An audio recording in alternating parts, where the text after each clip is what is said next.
इस छठ के पावन अवसर पर डीजे कृष्णा आप सभी भक्तजनों का हार्दिक स्वागत एवं अभिनंदन करता है। अभिनंदन करता है। अभिनंदन करता है।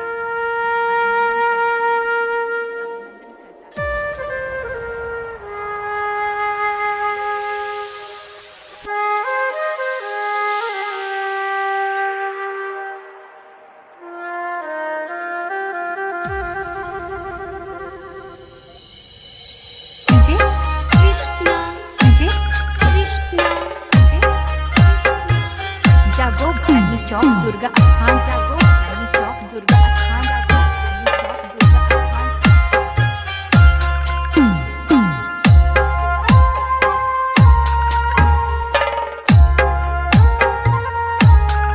स्थान।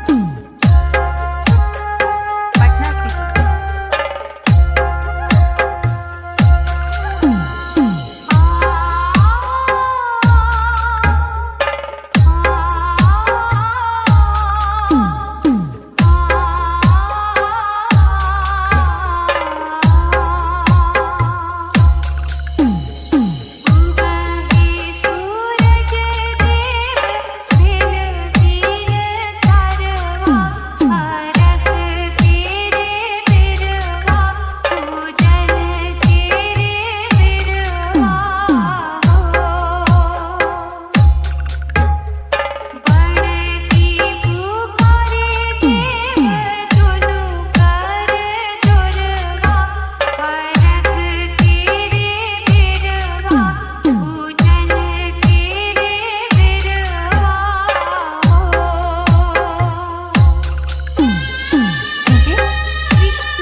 जागो भैनी चौक दुर्गा स्थान। जागो भैनी चौक दुर्गा स्थान।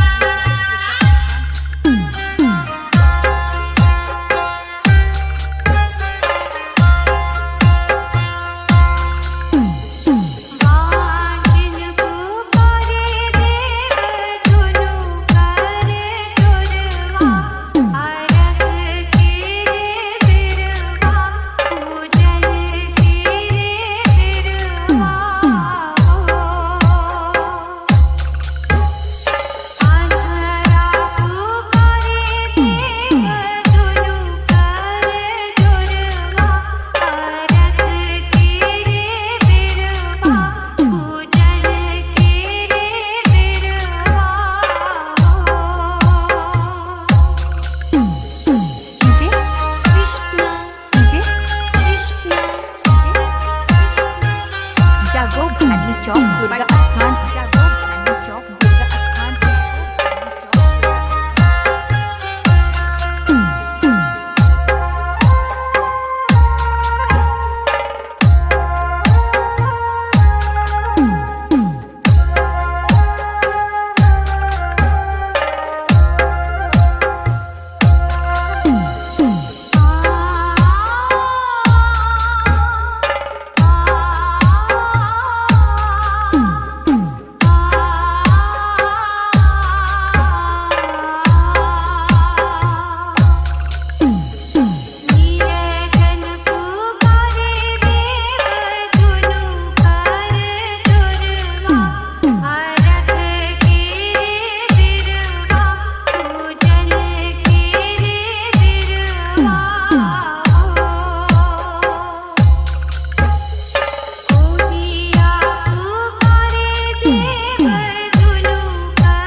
हमारा मोबाइल नंबर है 62 81 84 79 20।